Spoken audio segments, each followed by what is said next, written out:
Well, I'm fasting again today, and it's kind of a struggle.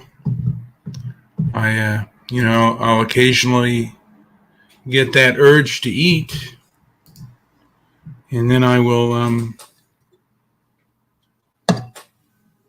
just basically stop. Just fight that urge. I don't know how long I can do it, but right now I'm doing it. I wanted to focus on one of the arguments I got into with a Nia Perez, and I don't know.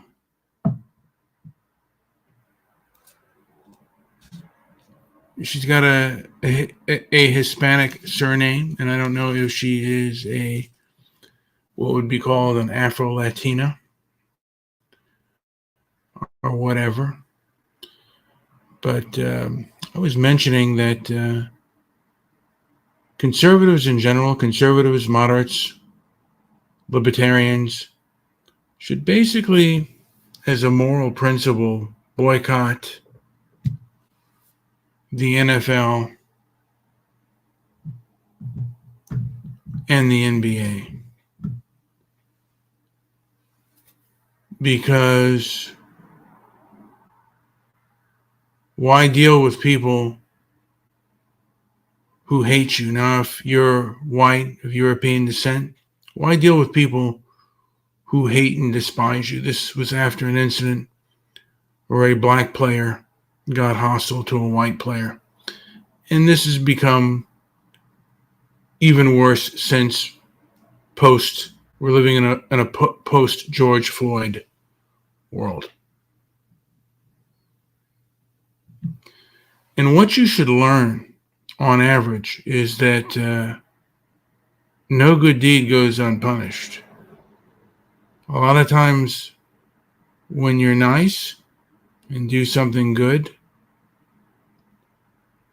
you pay a heavy price for any good deed that you do.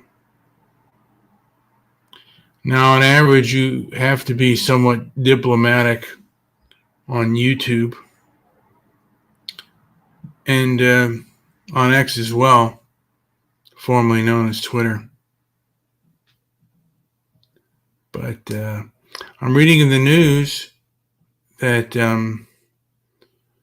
the former CEO of YouTube, Susan, I believe her last name Wojcicki, her son has passed away from a drug overdose. And there's a lot of different types of speculation and not a lot of empathy on what I would consider my side. And I don't think I'd wish that on anybody. I don't have children, but I understand that the loss of a child hurts you in the worst way imaginable. And been very angry at Susan with regards to her behavior. She's not very transparent, and like many leftists, they're kind of weaselly, and I don't think that to be transparent would mean having to explain yourself. And the truth is, if you went to explain yourself, you would sound like a weasel. So they choose not to.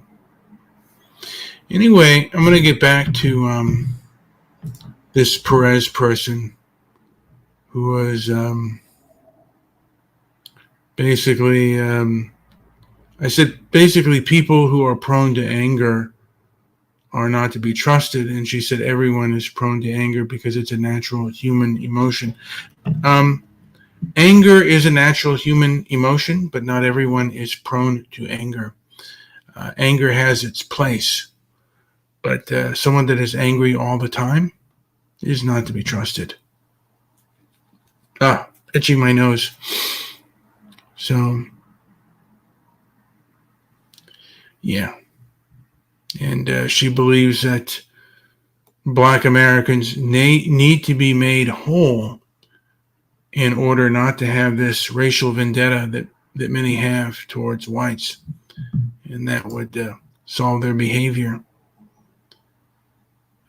As someone who wants and still deviates past its chip on its shoulder, I had a lot of animosity towards my parents at one time before they passed away.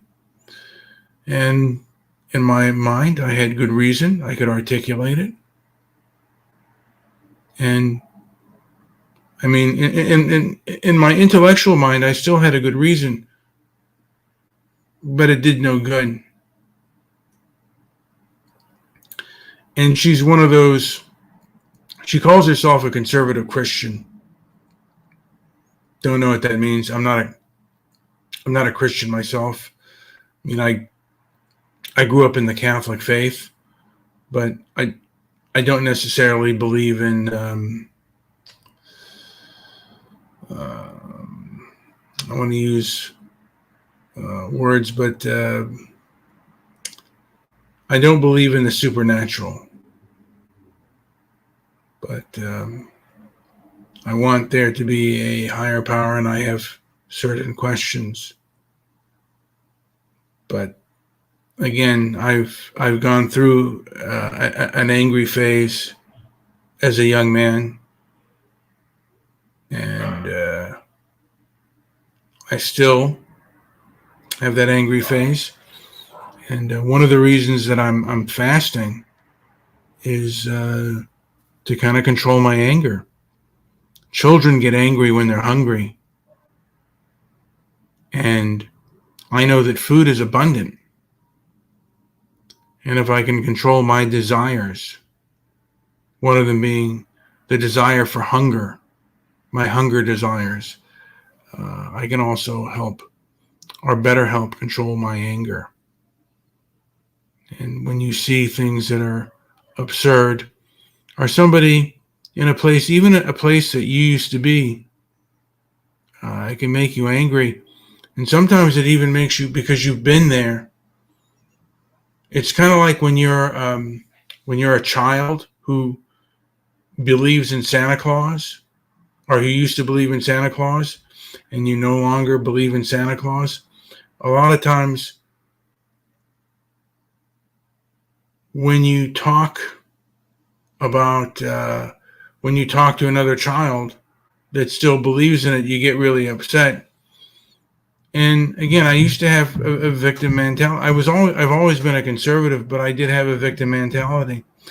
Now, Political Woodstock says some food changes your brain chemistry, and I believe that. I mean, just as drugs change your brain chemistry, and I think too much of food certainly changes your brain chemistry. And hunger can also change your brain chemistry as well. And I'm very grateful to live in a country where food is brought to me. I mean, that I'm able to have food at any time. So I really don't have a need to eat, but I've eaten too much. And one of the things is I'm diabetic and I have high blood pressure. So there are health benefits, but there are also mental benefits to my fasting. And one of them is controlling my anger, because some of the things that these people believe, you go online and you'll see they're so far off base. And it's almost like there's a portion of the world that has some form of mental illness or some form of personality disorder that we're living in right now. The behavior is really like almost incomprehensible what people tend to believe. And they're not a majority, but they have a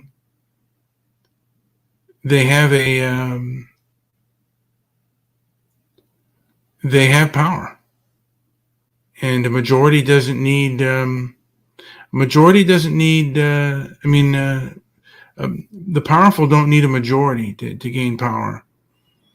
Um, a mother and a father can have like numerous children, and the children have no power over their parents. And if the parents are abusive and stupid, you're out of luck. And right now we have an elite that kind of act like society's parents that are stupid and arrogant. And I hope to change that. I hope to change some of them to have a little bit of knowledge here. But if you go at them like angry children, then they're just not going to listen to you at all. But if you basically leave them, if you're still in their house or you're using all of the things in their house, then you're not going to gain anything. But if you leave their home and you don't depend on them, that I don't need you, that's the most powerful thing you can do. Because you can protest all you want, they're not going to hear you. But if you take your money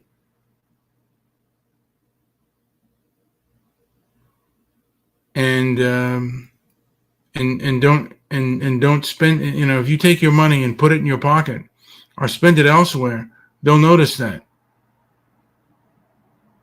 And I've said this before.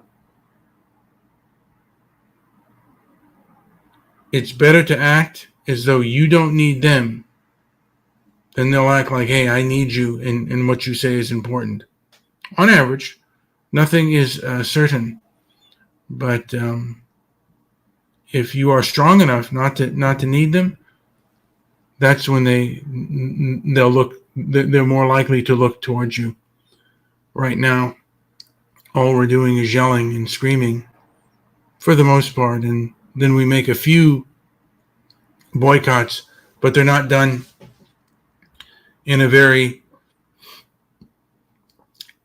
strategic manner. And my hope is that we as a people become strategic with our boycotts and strategic with whom we align with, because I'm not even anti-foreigner.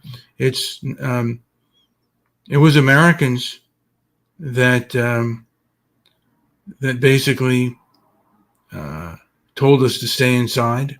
It was Americans that supported the protests while we were locked inside, and it was Americans that downplayed the riots that happened due to the protest. And people should pay for that.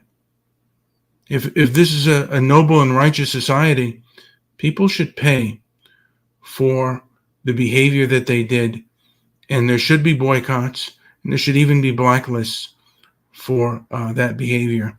They downplayed a lot of things, and they got away with things. Anyway, this has been Brian with Transparency and Merit on the YouTube channel. Walk Against the Woke, which is Walk Woke, and Mr. Midnight Movie, which is also on my Twitter. So you might be listening on Twitter, or you might be listening on my YouTube channel. However, thank you for listening.